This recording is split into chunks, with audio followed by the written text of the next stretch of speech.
Alright, so this is a nice little word problem here where we're going to use trigonometry. So automatically I would think the first thing that I need to do is draw a picture. So the ramp on the back of a moving van is 3 feet high and rises at an angle of 25 degrees. So I've got my van here. So say like this is my van, the moving van, and I could draw it out here, and here might be like the tire, and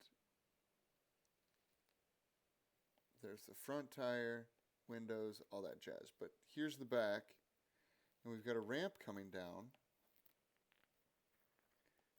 And we know that they say that this is 3 feet high off the ground, so that's got to be a right angle.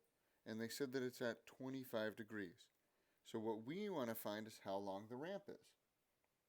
Well, based on this, that's my angle. This is my opposite, and this is my hypotenuse. So all I have to do is set up a proportion here using my trig ratio.